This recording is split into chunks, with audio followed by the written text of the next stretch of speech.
Bismillahirrahmanirrahim. Halo Sobat Creatify semua dimanapun kalian berada. Selamat datang kembali di PHP Podcast Halaman Pondok, tempat dimana kita menghidupkan cerita dan menceritakan kehidupan.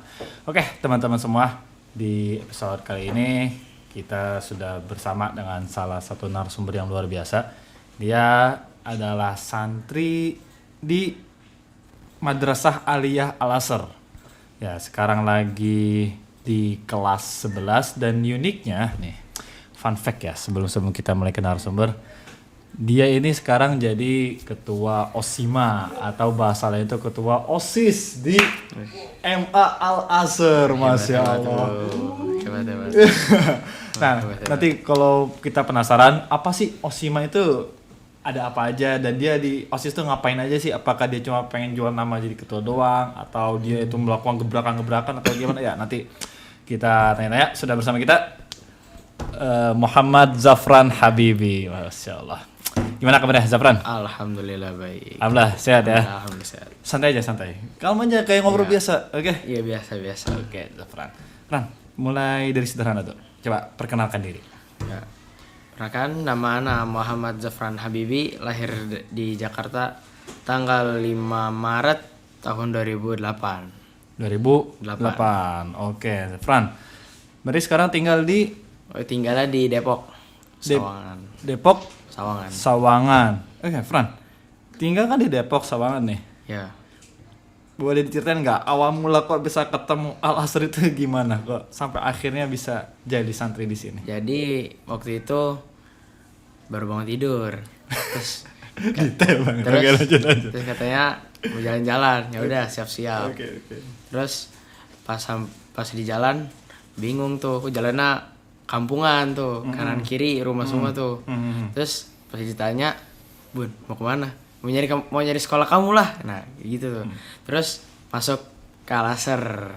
Tapi sebelum berangkat pagi itu emang udah ada obrolan antum bakalan masuk pondok gitu. Ada sih tipis banget. Tipis-tipis. Iya. Tapi dalam hati pribadi beneran mau masuk ke pondok atau niatnya tuh ya mau ke SMP luar gitu atau gimana? Kalau Awalnya sih waktu itu fine aja sih, mau masuk pondok mau enggak, terima aja. cuma aja. Nah, SD-nya di mana sih, Fran? SD-nya di Pondok Petir. Pondok Petir. Oke, Pondok Petir. Rumah di Depok. Nah, SMP-nya nyasar ke Cidoko. Iya, itu. Oke, luar biasa. Nah, tapi kan akhirnya kan survei ke Al-Azhar nih. Iya. Nah, ada pondok lain nggak yang disurvei ketika itu? Pengen sih, cuma budgetnya terlalu tinggi. Nggak jadi. Terlalu jujur. Oke. Nah, tapi nih pas datang ke Al-Azhar kan survei, datang. Nah, apa sih yang buat ente ngerasa nyaman atau ngerasa yakin akhirnya ente mau gitu buat mondok di Al-Azhar? Suasananya sih. Suasananya gimana tuh? Suasananya tuh enak aja gitu, kayak alam. Biar bisa dibilang tuh kayak apa sih? Kayak rumah sendiri gitu. Kayak rumah sendiri. Iya. Oke, betul. Anggap aja rumah sendiri tapi jangan Iya. dijual. Iya, gitu kan? aja. Oke. Terus waktu survei berarti ketemunya sama siapa tuh survei? Ketemunya yang inget tuh ada kakak kelas. Ada kakak kelas. Iya. Oke. Berarti akhirnya masuklah di Iya, Al-Azhar masuk di sini. Oke. Nah, hari-hari pertama mondok nih. Biasanya kan nih buat anak-anak SD nih ya yang nonton podcast ini yang kali mau nanti daftar ke pondok nih, coba kita tanya Kak Zafran, gimana sih hari-hari pertama waktu jadi santri itu, gimana rasanya? Waktu pertama jadi santri sih ya sedih sih ditinggal orang tua, cuma nggak sedih banget. Oke. Kan soalnya pas kecil udah biasa mandiri kan. Kadang ditinggal pergi ke pasar, Oke. ditinggal pergilah, cuma sebentar. Jadi udah bisa semuanya apa-apa mandiri. Mandiri, oke. Berarti waktu datang kelas 7 tuh sakanya di Badar? Enggak, ditabuk di atas. Oh, di atas tuh Iya. udah ada 2 lantai itu udah ada ya Udah berarti ada. ya? Angkatan pertama, sekan atas. Angkatan pertama yang nempatin Sakan atas. Oke. Ada musrifnya nggak sih waktu itu? Udah ada musrifnya? Udah ada. Udah ada. Ini dari kakak kelas kah atau dari? Iya, dari kakak kelas. Dari kakak kelas, jadi musrif tinggal di kamar Iya. gitu. Oke, sip. Tapi pernah ngerasain nih nggak betah gitu di pondok? Pernah sih, kalau ngerasain kayak gitu mah pernah. Nah, biasanya nih ketika nggak betah gitu, lagi pundung galau kan, dia biasanya ya pengalaman pribadi Anas. Ya ngeliat mungkin orang lain ketika SMP luar, wow bisa jalan-jalan gitu kan, teman-teman SD bebas keluar, malah kadang ya kalau misalkan ya katakanlah malam mingguan gitu sering jalan-jalan, update mulu di media sosialnya. Nah ente sendiri nih, antum sendiri gimana untuk mengatasi mungkin momen-momen galau, momen-momen gak betah itu biasanya ngapain tuh? Apalagi anak kelas 7 gitu lah. Ya jalanin aja sih, kalau emang ngikutin aja alurnya, awalnya ngikutin alur. Disuruh ngapa-ngapain ya udah. Kalau misalkan lagi nggak ada kegiatan, tidur aja di kasur. Tidur aja di kasur. Oke, bagus. Nah, oke, berarti kan SMP nih jalan di sini. Nah, sampai akhirnya kan ada momen di kelas 9. Nah, biasanya nih anak kelasnya tuh ada dilematis. Pilih lanjut atau pindah. Nah, antum sendiri gimana ketika mau kelas 9 waktu itu? Nah itu sebenarnya sih ada sedikit rasanya tuh pengen di sini, tapi ada juga pengen di luar. Masya Allah. Tapi takdir udah ditulis sama Allah, lanjut di sini. Alhamdulillah lanjut di sini dan akhirnya bisa masuk podcast Creatify. Masya Allah. Jadi barangkali nih ini emang jalan antum buat jadi terkenal tuh dari sini. Bisa jadi. Karena kalau pindah ke tempat lain belum tentu ada podcast sekeren Creatify Iya, kan? Belum tentu ada host sekeren ini ya. Iya enggak? Buat produser bisa dinaikin gaji hostnya ya. Oke, keren banget. Oke, tadi kan sempat kata Zafran ada perasaan bimbang nih. Ada sedikit rasa pengen lanjut di sini, cuma ada yang pengen keluar juga. Iya. Nah, apa sih yang bikin ente tuh ngerasa pengen banget lanjut di sini tuh, yang rasa sedikit itu? Apa sih emangnya? Pelajaran sama suasananya doang. Suasananya, pelajarannya gimana tuh? Pelajarannya enak, nyambung sama otak. Nyambung sama otak. Oke. Kabelnya cocok lah ya. Iya, kabelnya ada cocok. Oke, sama suasananya. Iya. Tapi tetap ada pikiran buat pindah waktu kelas 9 itu? Tetap. Udah pernah survei maksudnya pondok lain gitu? Enggak sih, kalau mondok sih enggak, paling kalau sekolah lain ya ke negeri. Ke negeri. Oke, berarti ngobrol ke orang tua waktu itu diskusi mungkin ya kelas 9 mau kemana nih? Ya mau kemana nih? Nah, di situ. Nah, pikirannya mau lanjut sini atau ke negeri. Nah, kalau ke negeri sendiri apa sih memang pertimbangannya dari Zafran sendiri? Ya pengennya sih ya pengen kayak bebas aja gitu kayak teman-teman lain. Pengen bebas. Ya, pengen bebas aja. Cuma di sini nggak bebas. Ya gimana gitu. Bebas ya. Iya bisa dipahamin. Oke. Nah, akhirnya kan lanjut di sini kan ya. Terus, tapi kalau dari orang tua sendiri maunya apa? Kalau orang tua sendiri sih lebih pengennya sih ke pondok lagi. Pondok lagi. Lanjutin. Dan tentu of course prefernya di Di Al-Azhar. Oke, sip. Bagus. Nah, akhirnya kan lanjutkan ya di Al-Azhar nih. SMA. Nah, dari angkatan ente angkatan nama ini ya berarti Faz ya, Fatih Abdul Zaidan, Zafir. Nah, dari angkatan ente banyak gak yang akhirnya berpisah di tengah perjalanan ini, gak bisa membersamai perjalanan antum sampai akhir? Banyak gak dari angkatan antum? Ya paling yang naik dari SMP ke MA-nya doang. Ada berapa orang kira-kira yang? Kira-kira berapa ya? Dari 25 banyak lah, lumayan Ya. Lumayan. Cuma yang lanjut ke sekolah biasa tuh sedikit. Yang sisanya tuh ada yang lanjut sini, ada lagi yang ke sekolah lain tapi pondok lain. Berarti ente tuh seangkatan mana juga? Abizar. Iya. Oh, Abizar. Nah, Abizar kalau nonton podcast ini ada salam dari Zafran ya. Salam Jar. Oke, sip, cocok banget. Nah, gimana tuh perasaannya tuh waktu lanjut ke SMA, ke sini ditinggal ada teman-teman, sempat akhirnya ada ngerasa dalam hati bimbang, ini salah ambil pilihan gak ya kayak gitu? Ada sih. Ada pikiran Cuma gitu. balik lagi kayak waktu kelas 7 ngikutin alur dulu. Iya. Oke. Karena ya antum lagi bikin cerita antum sendiri kan. Iya. Antum jadi MC di kehidupan ente sendiri. Oke. Good, kelas 10 jalan. Nah, akhirnya nih kelas 10 jalan jadi anak tahun pertama di MA. Lanjut kelas 11 ya kan, tahun kedua. Nah, di tahun kedua ini akhirnya jadi kan di Al-Azhar tuh organisasi santrian namanya apa? Osima ya. Iya. Dan sekarang jadi ketuanya. Oke. Bisa diceritain nggak tuh? Gimana sih kok akhirnya bisa jadi ketua Osima? Apakah jalur nyogok atau gimana? Enggak sih kalau jalan nyogok mah enggak. Gimana? Alurnya sih ya sama kayak pertama kali baru masuk, terus tiba-tiba dikumpulin, terus dikumpulin sama ada musyrif. Musyrifnya yang ciri-cirinya tuh yang berkacamata, yang ngomong depan anak, nah gitu ciri-cirinya. Oke, bagus. Terus tiba-tiba dikasih tahu struktur organisasi tuh, langsung dikasih tahu. Nah terus nggak ada angin, nggak ada hujan, nggak ada geledek, Ana yang disebut jadi ketuanya. Tapi ada dalam hati, jujur aja nih, jujur nih, nggak ada kemunafikan dalam podcast ini. Dalam hati ente sempat ada, maksudnya dalam hati ketika mungkin kelas 10 atau awal kelas 11 udah ada ngebayangin, kayaknya kemungkinan besar anak bakal jadi ketua OSIS nih berdasarkan penilaian pribadi ente terhadap diri ente sendiri gitu. Ada nggak kayak gitu? Sedikit sih. Sedikit. Ada, dalam artian bukan maksud menyombongkan diri, maksudnya lebih ke arah percaya diri gitu. Percaya diri karena antum merasa antum punya value terhadap diri antum, punya kemampuan leadership, antum merasa yakin kayaknya anak bakal jadi ketua OSIS gitu. Ada rasa gitu. Ada sih tapi kecil banget itu. Kecil ya. Oke. Nah, setelah akhirnya dilantik nih jadi ketua OSIS. Apa yang pertama kali dirasakan? Yang dirasain ya apa ya, kayak nggak percaya aja gitu, udah bisa apa namanya? Ada jabatannya gitu, jabatan jadi ketua OSIS. Masya Allah ya. Maksudnya dalam artian antum ada kesempatan buat memimpin orang lain untuk mengembangkan satu apa ya bahasanya? Satu tempat yang besar gitu, Al-Azhar gitu, satu tempat pondok. Nah, nah ada kendala nggak sih waktu awal-awal nih akhirnya kan antum jadi ketua OSIS?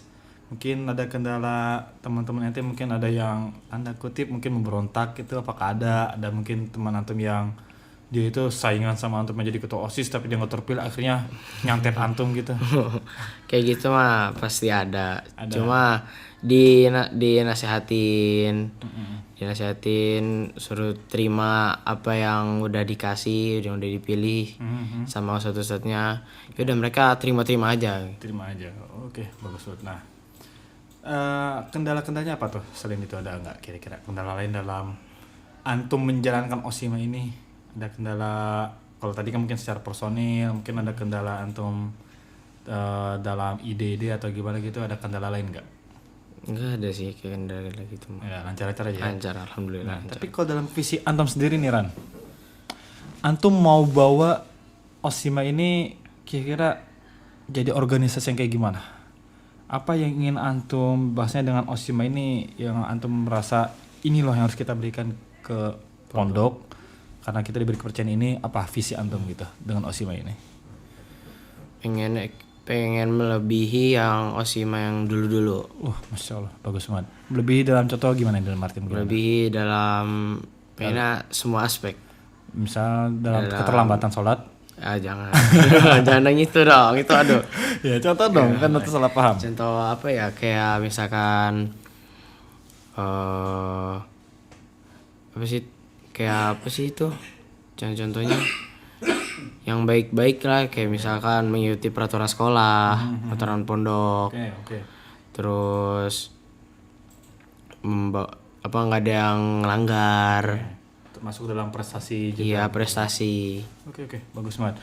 Jadi dalam artian antum ingin ini jadi tentulah ya organisasi yang lebih baik dari sebelumnya, dan ya yang jelek-jeleknya dikurang, ya diminimalisir kalau bisa nggak ada. Kalau bisa nggak ada. Oke, bagus banget. Nah tapi Ran nih, kalau kita coba refleksikan, berarti udah berapa lama nih OSIMA antum jalan nih jadi ketua? Udah berapa, setengah semester, berarti 1/4. Seperempat tahun. Oke, berarti sekitaran 3 bulan ya? 3 bulan 4 bulan. 4 bulan. Oke. Nah, terus 4 bulan. Antum sendiri ngerasa gimana nih progres antum memimpin OSIMA dalam 4 bulan ini? Apa yang antum merasakan? Apakah antum udah merasakan kita udah mulai bikin yang tadi kata antum melebihi yang sebelum-sebelumnya atau masih gimana menurut antum? Ada sih, ada yang ada dari bagian-bagian, ada yang melebihi, ada yang malah makin berkurang. Ada yang makin berkurang. Oke. Biasanya bagian apa sih kalau boleh tahu? Yang jujur aja ya belak-belakan. Buat yang kalau bagiannya nonton podcast ini, Jangan marah. Jangan marah. Maaf. Kesel boleh ya? Iya. Bagian apa sih yang menurut antum agak sulit untuk dihandle? Bagian ibadahnya. Ibadah, gimana tuh? Pada beda ibadahnya, alirannya? Ibadah bukan beda aliran, beda. Bukan yang itu. Gimana kok? Apa ya? Prokernya tertulis, tapi yang dilaksanain nggak semuanya. Gak semua dilaksanain. Boleh spill nggak contohnya apa nih? Contohnya kayak apa tuh ya? Tidak kan tugas dia kan yang mencatat santri yang telat, ada tuh. Nah terus tapi dianya bisa masuk dalam catatan. Oke. Jadi dalam artian mungkin dia masuk dalam kategori juga, ya kan? Nah sekali lagi ya disclaimer. Kalau nonton podcast ini jangan ngambek ya. Maaf. Tapi nih tentu kita kan pengennya positive thinking ya. Nah antum sendiri tapi tentu masih ada harapan dan tentu terus ngasih masukan kan ke bagian ibadah ini biar terus berkembang. Yang namanya juga lagi berproses, ya kan Tran? Iya. Oke, tadi kan mungkin agak sudah handle. Nah sekarang sebaliknya deh. Yang menurut antum bagian yang paling berkembang nih di masa antum? Bagian olahraga. Pasti olahraga. Gimana? Coba ceritain. Bagian olahraga tuh ada semangat berkobar. Waduh. Semangatnya tuh berkobar-kobar udah kayak api. Nah, jadi pengen berbeda dari yang dulu-dulu, organisasi yang dulu. So, yang 2 tahun yang lalu waktu Ane masih jadi santri sempat ada satu program dan terus baru 1 hari berjalan terus dihilangin, udah nggak ada. Apa tuh programnya? Programnya tuh Liga Santri. Liga Santri, oke. Berarti tahun-tahun kemarin nggak ada tuh? Tahun kemarin nggak ada. Sekarang ada? Sekarang ada, alhamdulillah. Luar biasa. Udah berjalan lancar kita ini. Membuat inovasi-inovasi baru dan tentu menghidupkan hal-hal baik yang sudah lama ditinggalkan. Oke, keren banget. Nah, berarti dari bagian olahraga salah satunya ada inovasi tadi. Liga Santri. Nah, Liga Santri itu gimana sih maksudnya? Liga Santri itu jadi semua data-data santri namanya diacak terus dibikin jadi dibagi dan jadi satu tim. Dibagi tim. Oke, terus satu tim terus nanti bukan. Jadi itu program bagian olahraga menyiapkan lombanya itu ya sekarang karena baru sekali. Oke. Baru 1 lomba doang. Oke. Nah lomba itu ada lomba futsal. Berarti ada rencana kedepannya tuh lomba-lomba lain lagi? Ada insyaallah. Contoh congklak? Bukan. Basket. Volley. Oke, sip. Keren banget, Fran. Nah, sekarang kan kalau dengar nih kata nih, kemarin kalau nggak salah ini ya dari Osima ada yang terbaru kegiatan Mukhoyam. Iya Mukhoyam. Nah ini FYI buat pemirsa. Jadi sekitaran kemarin, mulai dari 2 hari yang lalu sih. 2 hari yang lalu kan, bener kan? Iya. Tanggal berapa sih? 21 ya kan? 21 November. Nah di Al-Azhar itu santri yang ngelakuin kegiatan apa namanya? Mukhoyam. Oke, Mukhoyam itu apa sih Mukhoyam? Mukhoyam tuh acara kita camping di gunung. Kayak seperti menerapkan ke permukaan. Oke. Dan ketika itu kepanitiaannya dari Osima. Oke. Tentang Mukhoyam nih, Fran. Ini kan baru banget nih, masih hangat nih. Iya nih. Gimana antum merasa sekarang kan acara udah selesai? Ya, udah. Santri udah pulang lagi ke sini. Antum sendiri menilai kinerja tim ya, kelompok antum panitia selama pelaksanaan Mukhoyam gimana antum merasakannya? Bagus sih. Alhamdulillah berjalan. Dan artinya acaranya berjalan lancar ya? Iya. Ada kendala nggak dari pas Mukhoyam kemarin? Ada sedikit. Apa tuh contohnya? Opening ceremony. Itu hampir pusing banget itu. Apa namanya? Aduh. Ini mau di-spill tapi hostnya yang malu nih. Aduh. Coba boleh di-spill nggak? Gimana sih masa opening ceremony-nya? Opening ceremony-nya tuh seharusnya pas baru nyampe. Itu ada istirahat terus kita langsung opening ceremony. Cuma itu agak diundur. Jadi agak ngacak sedikit rundown-nya. Oke, terus udah diundur. Jadinya habis zuhur. Jadi agak ngacak. Bentar, lokasi di mana sih Mukhoyam? Lokasinya ada di Telaga Batu. Telaga Telaga Batu. Nah, pihak manajemen Telaga Batu, kalau nonton video ini bolehlah sponsor tipis-tipis ya. Ya, buat kalian yang cari tempat mukhoyam, recommended gak nih di Telaga Batu? Boleh rekomend. Recommended ya. Recommended. Enaknya apa sih di Telaga Batu? Enaknya view-nya dapat. View-nya dapat, Ada kolam renang yang pribadi di sana. ada kolam renangnya, satu lagi Kamar mandinya banyak. kamar mandi banyak. Oke, jadi buat Tempatnya adem. Ada banyak lah di sana. Harus datang sendiri aja. harus datang sendiri. Pokoknya buat kalian yang nyari tempat camping boleh ke Telaga Batu. Nanti linknya ada di deskripsi. Buat pihak Telaga Batu ditunggu sponsorshipnya.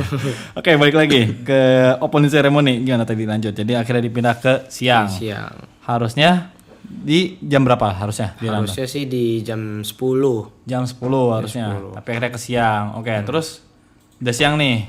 Jadi jalan gak tuh opening ceremony? Jadi tetap jadi. Kita usahain semuanya tuh berjalan dengan lancar. Oke. Nah, dengar-dengar nih kalau lihat dari dokumentasi kemarin opening ceremony-nya hujan-hujanan. Iya, hujan-hujanan. Itu pembinanya keren banget ya. Iya, keren Yang ngisi, yang buka acaranya siapa sih? Keren banget kayaknya. Iya.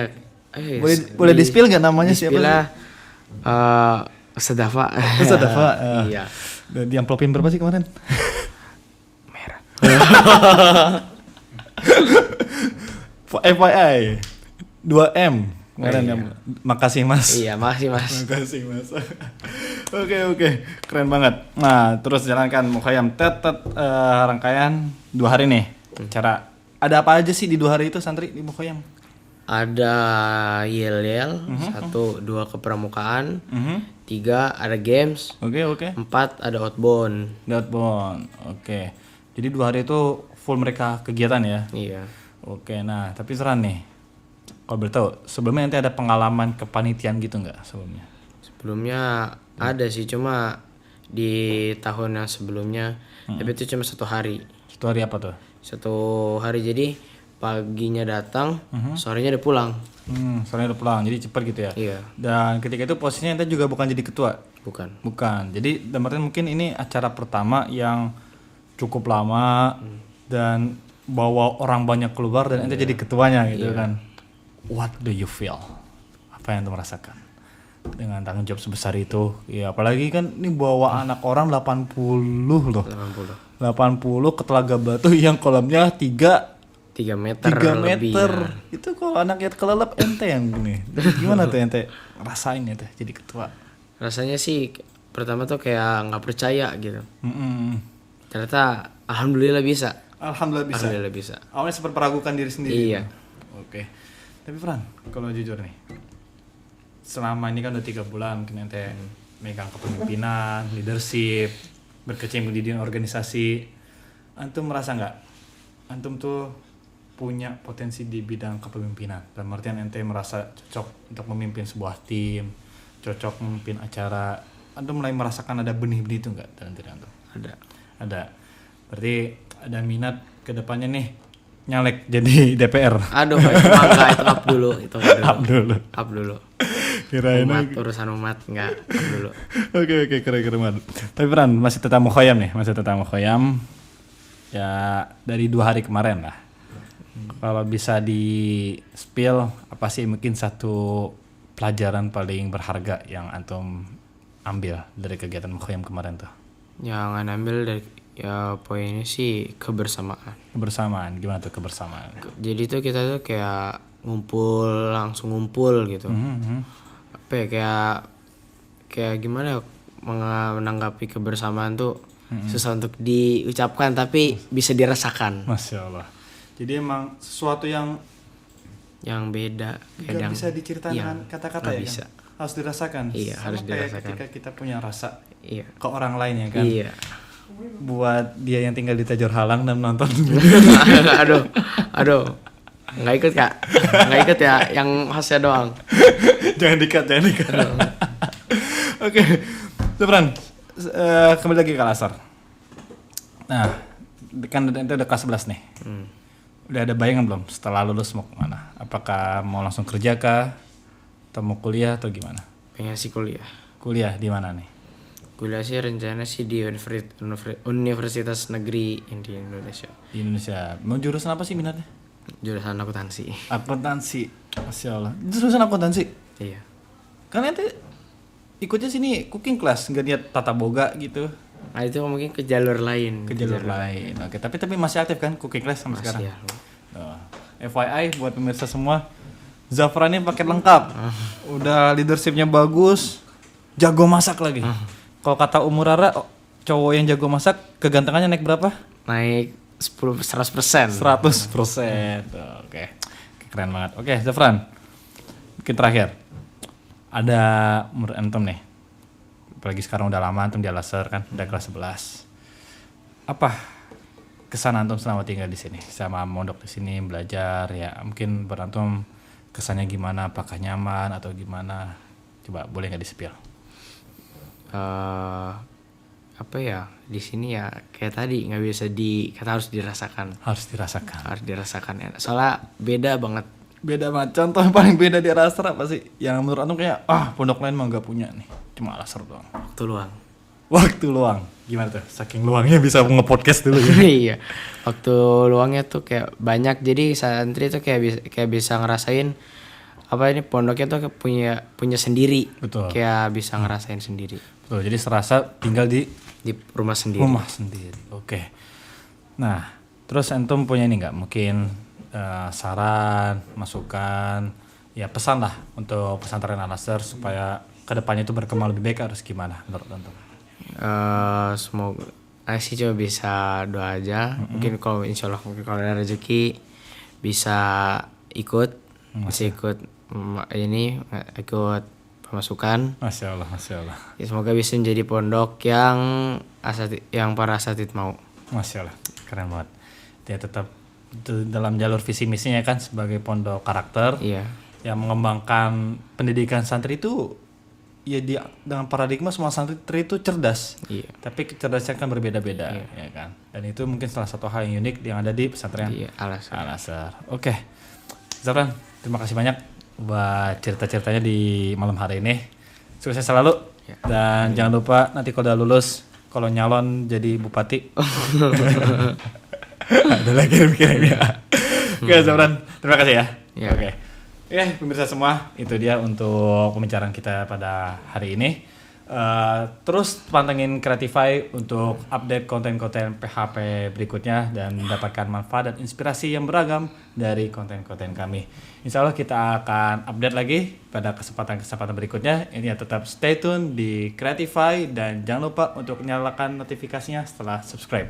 Ya, tetap di PHP, tempat di mana kita menghidupkan cerita dan menceritakan kehidupan. Saya Dava undur diri. Assalamualaikum warahmatullahi wabarakatuh.